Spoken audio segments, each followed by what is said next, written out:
ਪਿਆਰੇ ਵਿਦਿਆਰਥੀਆਂ ਨੂੰ ਸਤਿ ਸ੍ਰੀ ਅਕਾਲ। ਮੈਂ ਸੁਖਰਾਜ ਸਿੰਘ, ਪੰਜਾਬੀ ਅਧਿਆਪਕ, ਸਰਕਾਰੀ ਸੀਨੀਅਰ ਸੈਕੰਡਰੀ ਸਕੂਲ 6P ਅਨੂਪਗੜ੍ਹ। ਅੱਜ ਦੀ ਔਨਲਾਈਨ ਕਲਾਸ ਵਿੱਚ ਤੁਹਾਡਾ ਸਵਾਗਤ ਕਰਦਾ ਹਾਂ। ਇਸ ਕਰੋਨਾ ਕਾਲ ਵਿੱਚ ਤੁਸੀਂ ਸਾਰੇ ਆਪਣੇ ਆਪਣੇ ਘਰਾਂ ਵਿੱਚ ਸੁਰੱਖਿਅਤ ਹੋਵੋਗੇ।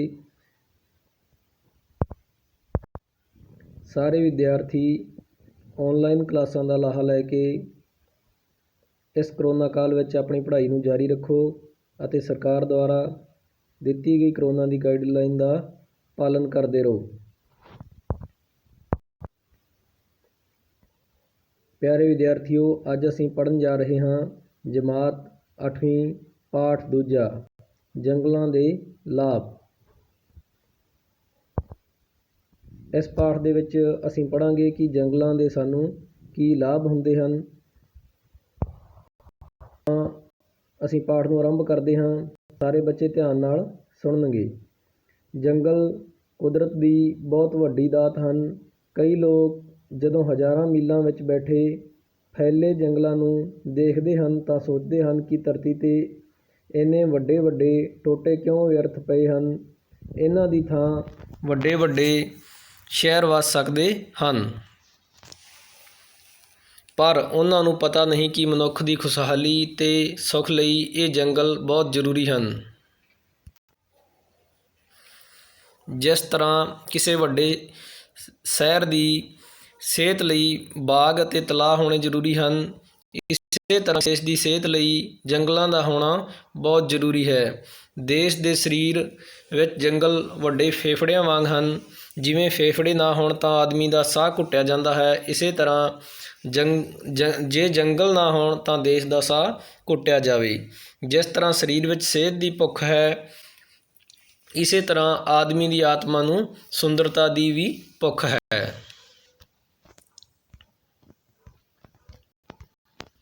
ਜੰਗਲ ਦੇ ਸ਼ਾਨਦਾਰ ਨਜ਼ਾਰੇ ਆਦਮੀ ਦੀ ਇਸ ਭੁੱਖ ਨੂੰ ਯੁਗਾਂ ਯੁਗਾਂ ਤੋਂ ਤ੍ਰਿਪਤ ਕਰਦੇ ਆਏ ਹਨ। ਮਨੁੱਖ ਸਦਾ ਕੁਦਰਤ ਦੀ ਇਸ ਮਹਾਨ ਸੁੰਦਰ ਰਚਨਾ ਵੱਲ ਖਿੱਚਿਆ ਜਾਂਦਾ ਰਿਹਾ ਹੈ। ਪਿਛਲੇ ਸਮਿਆਂ ਵਿੱਚ ਰਿਸ਼ੀ ਲੋਕ ਜੰਗਲਾਂ ਵਿੱਚ ਰਹਿ ਕੇ ਤਪੱਸਿਆ ਕਰਦੇ ਸਨ। ਸ਼ਾਇਦ ਹੀ ਕੋਈ ਅਜਿਹਾ ਹਿੰਦੁਸਤਾਨੀ ਮਹਾਂਪੁਰਖ ਹੋਵੇਗਾ ਜਿਸ ਦਾ ਸੰਬੰਧ ਜੰਗਲਾਂ ਨਾਲ ਨਾ ਰਿਹਾ ਹੋਵੇ। ਸ੍ਰੀ ਰਾਮ ਚੰਦਰ ਜੀ ਨੇ 14 ਵਰ੍ਹੇ ਵਨ ਵਿੱਚ ਹੀ ਕੱਟੇ। ਮਹਾਤਮਾ ਬੁੱਧ ਨੂੰ ਵੀ ਸੰਘਣੇ ਜੰਗਲਾਂ ਵਿੱਚ ਬੋਹੜ ਦੇ ਹੇਠਾਂ ਬਹਿ ਕੇ ਗਿਆਨ ਹੋਇਆ। ਸ਼ੁਰੂ ਵਿੱਚ ਜਦੋਂ ਸ਼ਹਿਰ ਅਤੇ ਬਸਤੀਆਂ ਨਹੀਂ ਬਣੀਆਂ ਸਨ ਤਾਂ ਜੰਗਲ ਹੀ ਆਦਮੀ ਦੇ ਘਰ ਸਨ। ਹੁਣ ਵੀ ਜਦ ਅਸੀਂ ਸ਼ਹਿਰਾਂ ਵਿੱਚ ਬਾਗ ਲਾਉਂਦੇ ਹਾਂ ਤਾਂ ਇਸ ਦੇ ਪਿੱਛੇ ਜੰਗਲ ਲਈ ਮਨੁੱਖ ਦੀ ਸਦੀਵੀ ਤਾਂਘ ਲੁਕੀ ਹੁੰਦੀ ਹੈ। ਇਸ ਵਿੱਚ ਕੋਈ ਸੰਦੇਹ ਨਹੀਂ ਕਿ ਵੱਡੇ ਵੱਡੇ ਸ਼ਹਿਰ ਬਣਾ ਕੇ ਮਨੁੱਖ ਨੇ ਬਹੁਤ ਉੱਨਤੀ ਕੀਤੀ ਹੈ, ਪਰ ਜਿਉਂ-ਜਿਉਂ ਮਨੁੱਖ ਕੁਦਰਤ ਦੇ ਮਹਾਨ ਜੰਗਲਾਂ ਦੇ ਖੁੱਲ੍ਹੇ ਡੁੱਲੇ ਜੀਵਨ ਤੋਂ ਦੂਰ ਹੁੰਦਾ ਗਿਆ ਅਤੇ ਲੋਹੇ, ਇੱਟਾਂ ਅਤੇ ਸੀਮੈਂਟ ਦੇ ਪਿੰਜਰਿਆਂ ਵਿੱਚ ਆਪਣੇ ਆਪ ਨੂੰ ਕੈਦ ਕਰਦਾ ਗਿਆ, ਉਸ ਦੀ ਸਿਹਤ ਡਿੱਗਦੀ ਗਈ। ਅੰਨ ਦੇ ਸੰਕਟ ਕਰਕੇ ਕੁਝ ਦੇਸ਼ਾਂ ਵਿੱਚ ਸਰਕਾਰ ਨੇ ਬਹੁਤ ਸਾਰੇ ਜੰਗਲ ਕੱਟ ਕੇ ਜ਼ਮੀਨ ਨੂੰ ਹਲ ਹੇਠ ਲੈ ਆਂਦਾ ਹੈ। ਸ਼ੁਰੂ ਵਿੱਚ ਤਾਂ ਇਹ ਤਜਰਬਾ ਬੜਾ ਸਫਲ ਨਜ਼ਰ ਆਇਆ, ਪਰ ਛੇਤੀ ਹੀ ਆਦਮੀ ਨੂੰ ਆਪਣੀ ਇਸ ਮੂਰਖਤਾ ਦੀ ਸਜ਼ਾ ਮਿਲਣੀ ਸ਼ੁਰੂ ਹੋ ਗਈ। ਜੰਗਲਾਂ ਦੇ ਕੱਟੇ ਜਾਣ ਨਾਲ ਕੁਦਰਤ ਦੇ ਕਾਨੂੰਨ ਅਨੁਸਾਰ ਜਲਵਾਯੂ ਵਿੱਚ ਬਹੁਤ ਤਬਦੀਲੀ ਆ ਗਈ। ਸਾਇੰਸ ਦਾ ਇਹ ਅਸੂਲ ਹੈ ਕਿ ਜੰਗਲਾਂ ਨਾਲ ਵਾਯੂਮੰਡਲ ਬੜਾ ਸ਼ੀਤਲ ਰਹਿੰਦਾ ਹੈ। ਜਦ ਬੱਦਲ ਸਮੁੰਦਰ ਵੱਲੋਂ ਉੱਡ ਕੇ ਆਉਂਦੇ ਹਨ ਤਾਂ ਮਾਰੂਥਲਾਂ ਉੱਤੋਂ ਦੀ ਬਿਨਾਂ ਮੀਂਹ ਪਾਏ ਲੰਘ ਜਾਂਦੇ ਹਨ। ਜਦ ਜੰਗਲਾਂ ਉੱਤੋਂ ਦੀ ਲੰਘਦੇ ਹਨ ਤਾਂ ਵਾਯੂਮੰਡਲ ਠੰਡਾ ਹੋਣ ਕਰਕੇ ਮੀਂਹ ਵਰ੍ਹ ਪੈਂਦਾ ਹੈ। ਇਹੋ ਕਾਰਨ ਹੈ ਕਿ ਜੰਗਲਾਂ ਨਾਲ ਢਕੇ ਹੋਏ ਪਰਬਤਾਂ ਉੱਤੇ ਬਹੁਤ ਮੀਂਹ ਪੈਂਦੇ ਹਨ ਅਤੇ ਮਾਰੂਥਲਾਂ ਉੱਤੇ ਬਹੁਤ ਘੱਟ ਵਰਖਾ ਹੁੰਦੀ ਹੈ। ਸਰਕਾਰੀ ਰਿਪੋਰਟਾਂ ਵਿੱਚ ਮੰਨਿਆ ਗਿਆ ਹੈ ਕਿ ਜਿੱਥੇ ਜਿੱਥੇ ਵੀ ਜੰਗਲ ਕੱਟੇ ਗਏ ਹਨ, ਉੱਥੇ ਉੱਥੇ ਮੀਂਹ ਘੱਟ ਗਏ ਹਨ ਅਤੇ ਇਹ ਇਲਾਕੇ ਕੁਝ ਚਿਰ ਫਸਲਾਂ ਦੇਣ ਮਗਰੋਂ ਬੰਜਰ ਹੋ ਗਏ ਹਨ। ਇਸ ਗੱਲ ਵੱਲ ਭਾਰਤ ਸਰਕਾਰ ਨੇ ਉਚੇਚਾ ਧਿਆਨ ਦਿੱਤਾ ਹੈ। ਹਰ ਸਾਲ ਵਨ ਮਹਾਉਤਸਵ ਮਨਾਇਆ ਜਾਂਦਾ ਹੈ ਅਤੇ ਲੱਖਾਂ ਨਵੇਂ ਬਿਰਖ ਲਾਏ ਜਾਂਦੇ ਹਨ। ਇਸ ਤੋਂ ਛੁੱਟ ਜੰਗਲ ਹੋਰ ਵੀ ਅਨੇਕ ਮਨੁੱਖੀ ਲੋੜਾਂ ਨੂੰ ਪੂਰਾ ਕਰਦੇ ਹਨ। ਜੰਗਲਾਂ ਦੀ ਲੱਕੜੀ ਨਾਲ ਅਸੀਂ ਮਕਾਨ ਬਣਾਉਂਦੇ ਹਾਂ। ਫਿਰ ਮਕਾਨ ਦੇ ਅੰਦਰ ਕੁਰਸੀਆਂ, ਮੇਜ਼, ਮੰਜੇ, ਪੀੜ੍ਹੀਆਂ ਵੀ ਜੰਗਲ ਦੀ ਹੀ ਦਾਤ ਹਨ। ਜੇ ਜੰਗਲਾਂ ਵਿੱਚੋਂ ਲੱਕੜੀ ਨਾ ਆਵੇ ਤਾਂ ਚੁੱਲ੍ਹੇ ਵਿੱਚ ਅੱਗ ਵੀ ਹੀ ਨਾ ਬਲੇ। ਸਰਦੀ ਵਿੱਚ ਲੋਕ ਪਾਲੇ ਨਾਲ ਠਰ ਜਾਣ। ਲੱਕੜੀ ਨਾਲ ਹੀ ਕਿਸ਼ਤੀਆਂ, ਨਿੱਕੇ ਜਹਾਜ਼ ਅਤੇ ਗੱਡੇ ਰੇੜੇ ਆਦਿ ਬਣਾਏ ਗਏ ਹਨ। ਜੇ ਇਹ ਨਾ ਹੋਣ ਤਾਂ ਵਪਾਰ ਅੱਧਾ ਰਹਿ ਜਾਏ ਅਤੇ ਕਈ ਥਾਵਾਂ 'ਤੇ ਚੀਜ਼ਾਂ ਨਾ ਪਹੁੰਚਣ ਕਰਕੇ ਕਾਲ ਪੈ ਜਾਵੇ। ਤਾਂ ਜੰਗਲਾਂ ਦਾ ਸਭ ਤੋਂ ਵੱਡਾ ਫਾਇਦਾ ਤਾਂ ਕੁਦਰਤੀ ਫਾਇਦਾ ਹੈ। ਜੰਗਲਾਂ ਦੀ ਜਿੰਨੀ ਹੀ ਜ਼ਿਆਦਾ ਜੰਗਲ ਹੋਣਗੇ ਓਨਾ ਹੀ ਮਨੁੱਖ ਦੀ ਸਿਹਤ ਚੰਗੀ ਰਹੇਗੀ। ਇਸ ਦੇ ਨਾਲ ਨਾਲ ਹੀ ਦੈਨਿਕ ਜੀਵਨ ਦੀਆਂ ਸਾਡੀਆਂ ਬਹੁਤ ਰੋਜ਼ਾਨਾ ਕੰਮ ਆਉਣ ਵਾਲੀਆਂ ਚੀਜ਼ਾਂ ਵੀ ਜੰਗਲਾਂ ਤੋਂ ਸਾਨੂੰ ਪ੍ਰਾਪਤ ਹੁੰਦੀਆਂ ਹਨ। ਜੰਗਲਾਂ ਦਾ ਸਭ ਤੋਂ ਵੱਡਾ ਲਾਭ ਇਹ ਹੈ ਕਿ ਬਿਰਖਾਂ ਦੀਆਂ ਜੜ੍ਹਾਂ ਨਾਲ ਧਰਤੀ ਪੋਲੀ ਹੋ ਜਾਂਦੀ ਹੈ ਅਤੇ ਬਾਰਿਸ਼ ਦਾ ਪਾਣੀ ਸਹਿਜੇ ਹੀ ਚੂਸ ਲੈਂਦੀ ਹੈ। ਜੇ ਜੰਗਲ ਨਾ ਹੋਣ ਤਾਂ ਪਹਾੜਾਂ ਉੱਤੇ ਵਸੇ ਮੀਂਹਾਂ ਦਾ ਪਾਣੀ ਸਾਰੇ ਦਾ ਸਾਰਾ ਰੁੜ੍ਹ ਕੇ ਦਰਿਆਵਾਂ ਵਿੱਚ ਆ ਡਿੱਗੇ ਅਤੇ ਮੈਦਾਨਾਂ ਵਿੱਚ ਹਜ਼ਾਰਾਂ ਪਿੰਡਾਂ ਨੂੰ ਤਬਾਹ ਕਰ ਦੇਵੇ। ਨਾਲੇ ਪਾਣੀ ਦੀ ਤੇਜ਼ੀ ਨਾਲ ਦਰਿਆ ਬਹੁਤ ਸਾਰੀ ਉਪਜਾਊ ਧਰਤੀ ਨੂੰ ਰੋੜ ਕੇ ਨਾਸ ਕਰ ਦੇਵੇ। ਪਹਿਲਾਂ ਪਿੰਡਾਂ ਵਿੱਚ ਰੁੱਖ ਲਾਉਣ ਦਾ ਬਹੁਤ ਰਿਵਾਜ ਸੀ ਅਤੇ ਰੁੱਖ ਨੂੰ ਕੱਟਣਾ ਪਾਪ ਸਮਝਿਆ ਜਾਂਦਾ ਸੀ।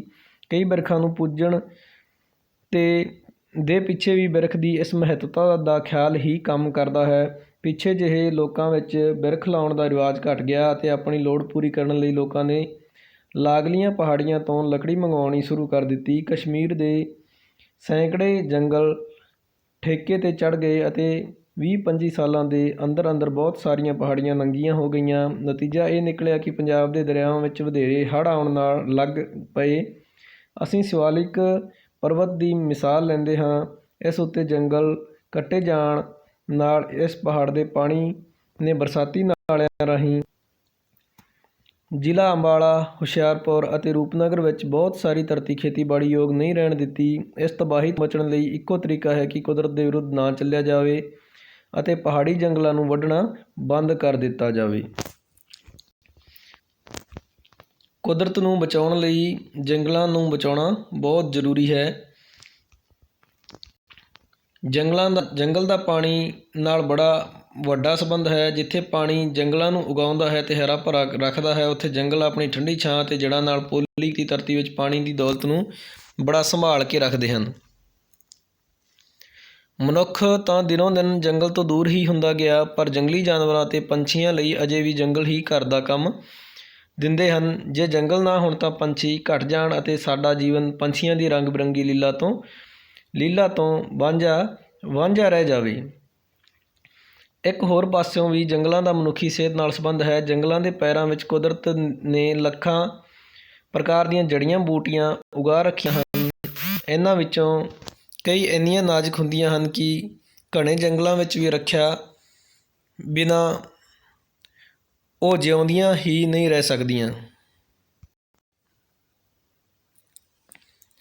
ਸੋ ਜੰਗਲ ਇੱਕ ਤਰ੍ਹਾਂ ਦੇ ਕੁਦਰਤ ਦੇ ਬਣਾਏ ਹੋਏ ਵੱਡੇ ਹਸਪਤਾਲ ਹਨ, ਜਿਨ੍ਹਾਂ ਵਿੱਚੋਂ ਸਿਆਣੇ ਮਨੁੱਖ ਸਾਲਾਂ ਬੱਧੀ ਮਿਹਨਤ ਕਰਕੇ ਅਤੇ ਪੜਤਾਲਾਂ ਕਰ ਕਰਕੇ ਮਨੁੱਖ ਦੇ ਰੋਗਾਂ ਨੂੰ ਕੱਟਣ ਵਾਲੀਆਂ ਜੜੀਆਂ ਬੂਟੀਆਂ ਲਿਆਉਂਦੇ ਹਨ। ਤੁਹਾਨੂੰ ਸੰਜੀਵਨੀ ਬੂਟੀ ਦੀ ਕਹਾਣੀ ਯਾਦ ਹੋਵੇਗੀ, ਜਿਸ ਨੂੰ ਹਨੂੰਮਾਨ ਇੱਕ ਦੂਰ ਦੇ ਪਹਾੜ ਤੋਂ ਪੁੱਟ ਕੇ ਲਿਆਇਆ ਸੀ ਅਤੇ ਜਿਸ ਦੇ ਲਾਉਣ ਸਾਰ ਲਛਮਣ ਜੀ ਦੇ ਫੱਟ ਠੀਕ ਹੋ ਗਏ ਸਨ।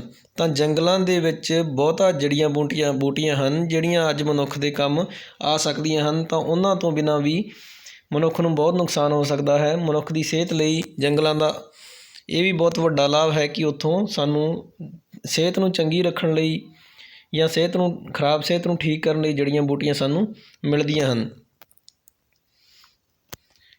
ਇੱਕ ਹੋਰ ਪੱਖ ਹੈ ਕਿ ਜੰਗਲੀ ਜਾਨਵਰ ਅਤੇ ਪੰਛੀ ਹਨ ਜੋ ਉਹਨਾਂ ਦੇ ਰਹਿਣ ਲਈ ਘਰ ਸਿਰਫ ਜੰਗਲ ਹੀ ਹਨ। ਤਾਂ ਜੰਗਲਾਂ ਬਿਨਾਂ ਉਹਨਾਂ ਦਾ ਜੀਵਨ ਵੀ ਔਖਾ ਹੋ ਜਾਣਾ ਹੈ ਅਤੇ ਉਹਨਾਂ ਦੀ ਗਿਣਤੀ ਵੀ ਘੱਟ ਜਾਵੇਗੀ। ਅੱਗੇ ਅਸੀਂ ਪੜ੍ਹਾਂਗੇ, ਜੰਗਲਾਂ ਦਾ ਸਭ ਤੋਂ ਵੱਡਾ ਲਾਭ ਇਹ ਹੈ ਕਿ ਉਹ ਮਨੁੱਖ ਨੂੰ ਰੁਜ਼ਗਾਰ ਦਿੰਦੇ ਹਨ। ਕਰੋੜਾਂ ਆਦਮੀ ਜੰਗਲ ਅਤੇ ਉਹਨਾਂ ਵਿੱਚੋਂ ਪੈਦਾ ਹੋਈਆਂ ਚੀਜ਼ਾਂ ਸਦਕਾ ਕੰਮ ਲੱਗੇ ਹੋਏ ਹਨ। ਇੱਕ ਤੀਲਾਂ ਦੀਆਂ ਡੱਬੀਆਂ ਦਾ ਕਾਰਖਾਨਾ ਹੀ ਲੈ ਲਓ। ਦੁਨੀਆ ਦੇ ਲੱਖਾਂ ਆਦਮੀ ਪਹਾੜਾਂ ਤੋਂ ਆਈ ਚੀੜ ਦੀ ਲੱਕੜੀ ਸਦਕਾ ਇਹਨਾਂ ਕਾਰਖਾਨਿਆਂ ਵਿੱਚ ਕੰਮ ਕਰ ਰਹੇ ਹਨ।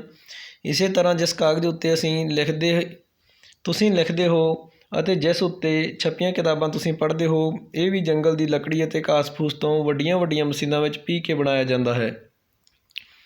ਇਹਨਾਂ ਤੋਂ ਹੀ ਅਨੇਕਾਂ ਆਦਮੀਆਂ ਦੀ ਰੋਜੀ ਚੱਲਦੀ ਹੈ। ਇਸੇ ਤਰ੍ਹਾਂ ਗੂੰਦ, ਲਾਖ, ਸ਼ਹਿਦ ਅਤੇ ਹੋਰ ਅਨੇਕਾਂ ਚੀਜ਼ਾਂ ਜੰਗਲਾਂ ਤੋਂ ਹੀ ਆਉਂਦੀਆਂ ਹਨ। ਤਾਂ ਵਿਦਿਆਰਥੀਓ, ਤੁਹਾਡੇ ਕੋਲ ਜਿਹੜੀਆਂ ਕਿਤਾਬਾਂ ਹੈ ਤੁਸੀਂ ਪੜ੍ਹਦੇ ਹੋ, ਉਹ ਵੀ ਉਸ ਦਾ ਕਾਗਜ਼ ਵੀ ਜੰਗਲਾਂ ਤੋਂ ਹੀ ਪ੍ਰਾਪਤ ਹੁੰਦਾ ਹੈ।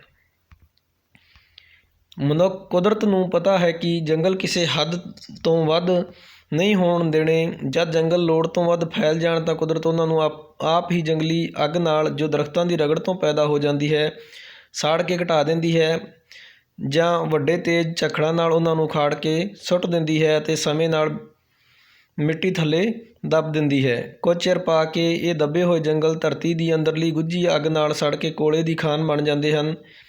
ਤੁਸੀਂ ਜਾਣਦੇ ਹੋ ਕਿ ਕੋਲਾ ਕਿੰਨੀ ਵੱਡੀ ਮਨੁੱਖੀ ਲੋੜ ਹੈ। ਅੱਜ ਕੱਲ੍ਹ ਦੇ ਸਮੇਂ ਨੂੰ ਲੋਹੇ ਅਤੇ ਕੋਲੇ ਦਾ ਯੁੱਗ ਹੀ ਕਿਹਾ ਜਾਂਦਾ ਹੈ। ਜਿਸ ਦੇਸ਼ ਵਿੱਚ ਕੋਲਾ ਨਹੀਂ, ਉਹ ਦੇਸ਼ ਬਾਕੀ ਦੇਸ਼ਾਂ ਨਾਲੋਂ ਪਿੱਛੇ ਰਹਿ ਜਾਏਗਾ। ਜੰਗਲਾਂ ਦੀ ਮਹੱਤਤਾ ਨੂੰ ਸਾਹਮਣੇ ਰੱਖ ਕੇ ਸਾਡੇ ਕਵੀਆਂ ਨੇ ਸਾਡੀਆਂ ਕਿੱਕਰਾਂ, ਬੇਰੀਆਂ ਅਤੇ ਸਾਡੇ ਪਿੱਪਲਾਂ ਅਤੇ ਬੋਹੜਾਂ ਦੇ ਗੁਣ ਗਾਏ ਹਨ ਅਤੇ ਉਹਨਾਂ ਦੀ ਰੱਖਿਆ ਲਈ ਮਿੱਠੇ ਗੀਤ ਲਿਖੇ ਹਨ। ਤਾਂ ਵਿਦਿਆਰਥੀਓ, ਜੰਗਲਾਂ ਦੇ ਬਾਰੇ ਦੱਸਦੇ ਹੋਏ ਇਸ ਪਾਠ ਵਿੱਚ ਅਸੀਂ ਪੜ੍ਹਿਆ। ਇਹ ਪਾਠ ਸਾਡਾ ਕੰਪਲੀਟ ਹੋਇਆ। ਜੰਗਲਾਂ ਦੇ ਲਾਭ ਅਸੀਂ ਪੜ੍ਹੇ। ਬਹੁਤਾ ਲਾਭ ਹੈ ਸਾਡੀ ਜ਼ਿੰਦਗੀ ਵਿੱਚ ਜੰਗਲਾਂ ਦੇ। ਮਨੁੱਖ ਨੂੰ ਜੰਗਲਾਂ ਦੀ ਬਹੁਤ ਲੋੜ ਹੈ। ਇਸ ਲਈ ਜੰਗਲਾਂ ਦਾ ਦਿਨੋਂ ਦਿਨ ਘਟਣਾ ਠੀਕ ਨਹੀਂ ਹੈ। ਜੰਗਲਾਂ ਨੂੰ ਬਚਾ ਕੇ ਰੱਖਣਾ ਬਹੁਤ ਜ਼ਰੂਰੀ ਹੈ। ਤਾਂ ਇਸ ਪਾਠ ਵਿੱਚ ਤੁਹਾਨੂੰ ਜੰਗਲਾਂ ਦੇ ਲਾਭ ਚੰਗੀ ਤਰ੍ਹਾਂ ਪਤਾ ਲੱਗ ਗਿਆ ਹੋਵੇਗਾ ਕਿ ਜੰਗਲਾਂ ਤੋਂ ਸਾਨੂੰ ਕੀ ਕੀ ਚੀਜ਼ਾਂ ਪ੍ਰਾਪਤ ਹੁੰਦੀਆਂ ਹਨ। ਹੁਣ ਅਸੀਂ ਅਭਿਆਸ ਪ੍ਰਸ਼ਨ ਕਰਾਂਗੇ ਇਸ ਪਾਠ ਦੇ। ਆਪਣਾ ਪਹਿਲਾ ਪ੍ਰਸ਼ਨ ਹੈ, ਠੀਕ ਉੱਤਰ ਅੱਗੇ ਸਹੀ ਦਾ ਨਿਸ਼ਾਨ ਲਾਓ। ਤਾਂ ਅਸੀਂ ਪਹਿਲਾ ਪ੍ਰਸ਼ਨ ਦੇਖਾਂਗੇ, ਕਿਸੇ ਦੇਸ਼ ਦੀ ਸਿਹਤ ਲਈ ਕੀ ਜ਼ਰੂਰੀ ਹੈ?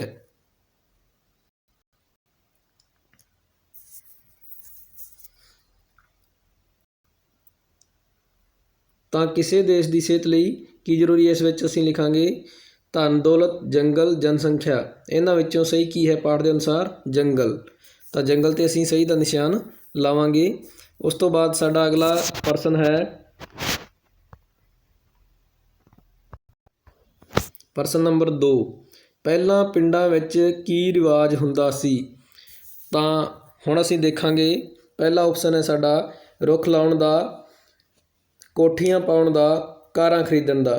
ਤਾਂ ਪਹਿਲਾਂ ਪਿੰਡਾਂ ਵਿੱਚ ਕਾਹਦਾ ਰਿਵਾਜ ਹੁੰਦਾ ਸੀ? ਤਾਂ ਪਹਿਲਾਂ ਪਿੰਡਾਂ ਵਿੱਚ ਰੁੱਖ ਲਾਉਣ ਦਾ ਰਿਵਾਜ ਹੁੰਦਾ ਸੀ। ਤਾਂ ਅਸੀਂ ਆਪਣਾ ਪਹਿਲਾ ਰੁੱਖ ਲਾਉਣ ਦਾ ਜੋ ਊੜਾ ਨੰਬਰ ਸਾਡਾ ਹੈ, ਉਹ ਆਪਸ਼ਨ ਸਹੀ ਹੈ, ਉਹਦੇ 'ਤੇ ਸਹੀ ਦਾ ਨਿਸ਼ਾਨ ਲਾਵਾਂਗੇ। ਸਾਡਾ ਤੀਜਾ ਪ੍ਰਸ਼ਨ ਹੈ, ਪਹਾੜੀਆਂ ਨੰਗੀਆਂ ਕਿਉਂ ਹੋ ਗਈਆਂ? ਤਾਂ ਇਸ ਦਾ ਉੱਤਰ ਅਸੀਂ ਲਿਖਾਂਗੇ ਦਰੱਖਤ ਕੱਟਣ ਨਾਲ।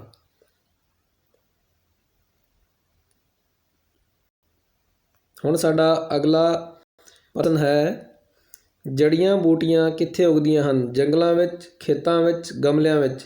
ਤਾਂ ਕਿੱਥੇ ਉੱਗਦੀਆਂ ਹਨ ਜੜੀਆਂ ਬੂਟੀਆਂ? ਜੰਗਲਾਂ ਵਿੱਚ ਉੱਗਦੀਆਂ ਹਨ। ਤਾਂ ਪਹਿਲਾ ਆਪਸ਼ਨ ਸਾਡਾ ਸਹੀ ਹੋਵੇਗਾ। ਹੁਣ ਸਾਡਾ ਅਗਲਾ ਪ੍ਰਸ਼ਨ ਹੈ, ਅੱਗੇ ਜੋ ਪ੍ਰਸ਼ਨ ਦਿੱਤੇ ਗਏ ਹਨ 2 ਨੰਬਰ, ਛੋਟੇ ਉੱਤਰਾਂ ਵਾਲੇ ਪ੍ਰਸ਼ਨ। ਤਾਂ ਇਸ ਵਿੱਚ ਪਹਿਲਾ ਪ੍ਰਸ਼ਨ ਹੈ, ਜੰਗਲ ਕਿਉਂ ਜ਼ਰੂਰੀ ਹਨ? ਤਾਂ ਜੰਗਲ ਕਿਸ ਲਈ ਜ਼ਰੂਰੀ ਹਨ ਪਾਠ ਦੇ ਅਨੁਸਾਰ ਅਸੀਂ ਦੱਸਣਾ ਹੈ।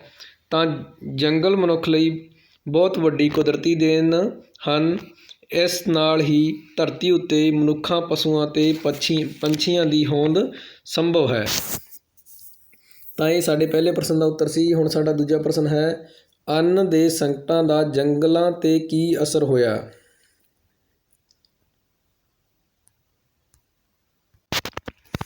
ਤਾਂ ਇਸ ਪ੍ਰਸ਼ਨ ਦਾ ਅਸੀਂ ਉੱਤਰ ਲਿਖਾਂਗੇ ਕਿ ਅੰਨ ਦੇ ਸੰਕਟ ਆਉਣ ਨਾਲ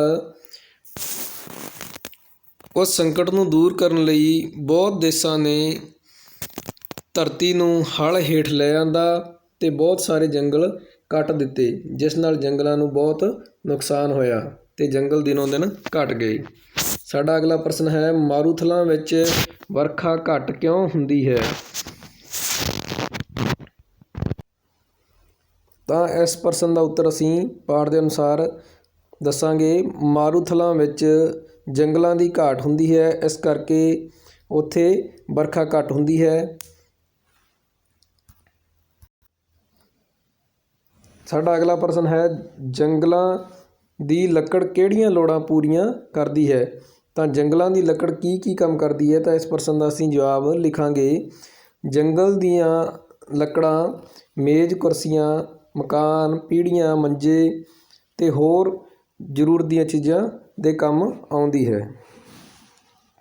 ਸਾਡਾ ਅਗਲਾ ਪ੍ਰਸ਼ਨ ਹੈ 5ਵਾਂ, ਕਵੀਆਂ ਨੇ ਕਿਹੜੇ ਰੁੱਖਾਂ ਦੇ ਗੁਣ ਗਾਏ ਹਨ? ਤਾਂ ਇਸ ਪਾਠ ਦੇ ਵਿੱਚ ਸਾਨੂੰ ਦੱਸਿਆ ਗਿਆ ਸੀ ਕਵੀਆਂ ਨੇ ਜਿਵੇਂ ਬੇਰੀ, ਕਿੱਕਰ, ਪਿੱਪਲ, ਬੋਹੜ ਆਦਿ ਦਰੱਖਤਾਂ ਦੇ ਗੁਣ ਗਾਏ ਹਨ ਸਮੇਂ 'ਤੇ। ਹੁਣ ਹੈ ਸੰਖੇਪ ਉੱਤਰਾਂ ਵਾਲੇ ਪ੍ਰਸ਼ਨ। ਤਾਂ ਅਸੀਂ ਪਹਿਲਾ ਪ੍ਰਸ਼ਨ ਦੇਖਾਂਗੇ। ਵੱਡੇ ਜੰਗਲਾਂ ਨੂੰ ਦੇਖ ਕੇ ਲੋਕ ਕੀ ਸੋਚਦੇ ਹਨ? ਤਾਂ ਕੀ ਸੋਚਦੇ ਹਨ ਜੰਗਲਾਂ ਨੂੰ ਦੇਖ ਕੇ? ਕਿ ਐਡੇ ਵੱਡੇ ਜੰਗਲ ਬਿਲਕੁਲ ਬੇਅਰਥ ਹਨ, ਇਹਨਾਂ ਦੇ ਥਾਂ 'ਤੇ ਵੱਡੇ ਸ਼ਹਿਰ ਵਸਾਏ ਜਾ ਸਕਦੇ ਹਨ। ਉਸ ਤੋਂ ਬਾਅਦ ਸਾਡਾ ਦੂਜਾ ਪ੍ਰਸ਼ਨ ਹੈ, ਵੱਡੇ ਸ਼ਹਿਰ ਬਣਾਉਣ ਨਾਲ ਮਨੁੱਖੀ ਸਿਹਤ 'ਤੇ ਕੀ ਅਸਰ ਹੋਇਆ? ਤਾਂ ਵੱਡੇ ਸ਼ਹਿਰ ਬਣਾਉਣ ਨਾਲ ਕੀ ਅਸਰ ਹੋਇਆ ਮਨੁੱਖੀ ਸਿਹਤ ਦੇ ਉੱਤੇ ਅਸੀਂ ਦੱਸਣਾ ਹੈ। ਤਾਂ ਵੱਡੇ ਸ਼ਹਿਰ ਬਣਾਉਣ ਨਾਲ ਮਨੁੱਖ ਕੁਦਰਤ ਤੋਂ ਬਹੁਤ ਜ਼ਿਆਦਾ ਦੂਰ ਹੋ ਗਿਆ, ਜਿਸ ਨਾਲ ਉਸ ਦੀ ਸਿਹਤ ਦਿਨੋਂ ਦਿਨ ਡਿੱਗਣ ਲੱਗ ਗਈ। ਅਗਲਾ ਪ੍ਰਸ਼ਨ ਹੈ ਸਾਡਾ ਤੀਜਾ, ਜੰਗਲੀ ਇਲਾਕਿਆਂ ਵਿੱਚ ਮੀਂਹ ਜ਼ਿਆਦਾ ਕਿਉਂ ਪੈਂਦਾ ਹੈ? ਤਾਂ ਜੰਗਲੀ ਇਲਾਕਿਆਂ ਵਿੱਚ ਮੀਂਹ ਜ਼ਿਆਦਾ ਪੈਣ ਦਾ ਕਾਰਨ ਅਸੀਂ ਦੱਸਣਾ ਹੈ। ਜੰਗਲੀ ਇਲਾਕਿਆਂ ਦੇ ਵਿੱਚ ਵਾਯੂਮੰਡਲ ਬਹੁਤ ਠੰਡਾ ਹੁੰਦਾ ਹੈ। ਜਦੋਂ ਬੱਦਲ ਸਮੁੰਦਰ ਵੱਲੋਂ ਉੱਡ ਕੇ ਆਉਂਦੇ ਹਨ ਤਾਂ ਜਦੋਂ ਜੰਗਲ ਉੱਤੋਂ ਦੀ ਲੰਘਦੇ ਹਨ ਤਾਂ ਵਾਯੂਮੰਡਲ ਠੰਡਾ ਹੋਣ ਕਰਕੇ ਮੀਂਹ ਵਰਦਾ ਹੈ। ਇਸ ਲਈ ਜੰਗਲੀ ਇਲਾਕਿਆਂ ਵਿੱਚ ਮੀਂਹ ਜ਼ਿਆਦਾ ਪੈਂਦਾ ਹੈ। ਸਾਡਾ ਅਗਲਾ ਪ੍ਰਸ਼ਨ ਹੈ, ਤਬਾਹੀ ਤੋਂ ਬਚਣ ਦਾ ਕੀ ਤਰੀਕਾ ਹੈ? ਤਾਂ ਤਬਾਹੀ ਤੋਂ ਬਚਣ ਦਾ ਤਰੀਕਾ ਹੈ ਕਿ ਵੱਧ ਤੋਂ ਵੱਧ ਜੰਗਲਾਂ ਵਿੱਚ ਪੇੜ ਪੌਦੇ ਲਾਏ ਜਾਣ ਅਤੇ ਜੰਗਲਾਂ ਦਾ ਜੋ ਖੇਤਰ ਹੈ ਉਹਨੂੰ ਵਧਾਇਆ ਜਾਵੇ, ਨਾ ਕਿ ਘਟਣ ਦਿੱਤਾ ਜਾਵੇ। ਸਾਡਾ ਅਗਲਾ ਪ੍ਰਸ਼ਨ ਹੈ, ਜੰਗਲ ਕੁਦਰਤ ਦੇ ਬਣਾਏ ਹੋਏ ਹਸਪਤਾਲ ਹਨ ਕਿਵੇਂ? ਤਾਂ ਜੰਗਲਾਂ ਵਿੱਚ ਸਾਨੂੰ ਲੱਖਾਂ ਪ੍ਰਕਾਰ ਦੀਆਂ ਜੜੀਆਂ ਬੂਟੀਆਂ ਮਿਲਦੀਆਂ ਹਨ ਜੋ ਮਨੁੱਖੀ ਰੋਗਾਂ ਨੂੰ ਦੂਰ ਕਰਦੀਆਂ ਹਨ ਅਤੇ ਜੰਗਲਾਂ ਨਾਲ ਸਾਡੀ ਸਿਹਤ ਵੀ ਚੰਗੀ ਰਹਿੰਦੀ ਹੈ, ਜਿਸ ਨਾਲ ਵਾਯੂਮੰਡਲ ਚੰਗਾ ਰਹਿਣ ਕਰਕੇ ਸਿਹਤ ਵੀ ਸਾਡੀ ਵਧੀਆ ਰਹਿੰਦੀ ਹੈ ਜੰਗਲਾਂ ਨਾਲ।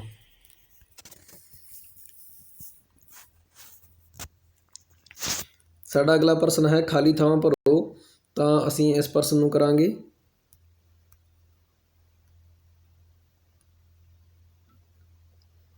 ਪਹਿਲਾ ਖਾਲਿਸਤਾਨ ਹੈ, ਜੰਗਲ ਕੁਦਰਤ ਦੀ ਬਹੁਤ ਵੱਡੀ ਹਨ। ਖਾਲਿਸਤਾਨ ਵਿੱਚ ਅਸੀਂ ਭਰਨਾ ਹੈ ਤਾਂ ਬਹੁਤ ਵੱਡੀ ਕੀ ਹਨ? ਬਹੁਤ ਵੱਡੀ ਦਾਤ ਹਨ ਜਾਂ ਦੇਣ ਹਨ। ਤਾਂ ਇਸ ਥਾਂ 'ਤੇ ਅਸੀਂ ਲਿਖਾਂਗੇ ਦਾਤ।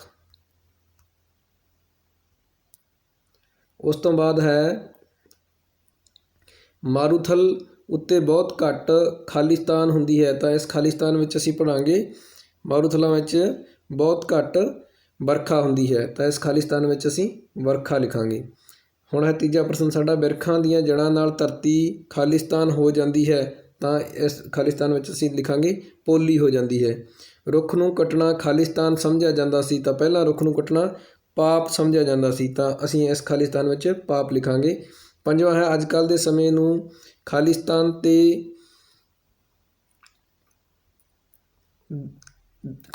ਦਾ ਯੁੱਗ ਕਿਹਾ ਜਾਂਦਾ ਹੈ। ਤਾਂ ਅੱਜ ਕੱਲ੍ਹ ਦੇ ਸਮੇਂ ਨੂੰ ਇਸ 'ਚ ਲਿਖਾਂਗੇ ਅਸੀਂ, ਅੱਜ ਕੱਲ੍ਹ ਦੇ ਸਮੇਂ ਨੂੰ ਲੋਹੇ ਅਤੇ ਕੋਲੇ ਦਾ ਯੁੱਗ ਕਿਹਾ ਜਾਂਦਾ ਹੈ। ਤਾਂ ਦੋਨਾਂ ਖਾਲਿਸਤਾਨ, ਪਹਿਲੇ ਖਾਲਿਸਤਾਨ 'ਚ ਅਸੀਂ ਲੋਹੇ ਲਿਖਾਂਗੇ, ਦੂਜੇ ਖਾਲਿਸਤਾਨ 'ਚ ਅਸੀਂ ਕੋਲੇ ਲਿਖਾਂਗੇ। ਤਾਂ ਇਸ ਨਾਲ ਹੀ ਸਾਡਾ ਅੱਜ ਦਾ ਪਾਠ ਸਮਾਪਤ ਹੋਇਆ। ਫਿਰ ਮਿਲਦੇ ਹਾਂ ਇੱਕ ਨਵੀਂ ਵੀਡੀਓ ਦੇ ਨਾਲ। ਧੰਨਵਾਦ।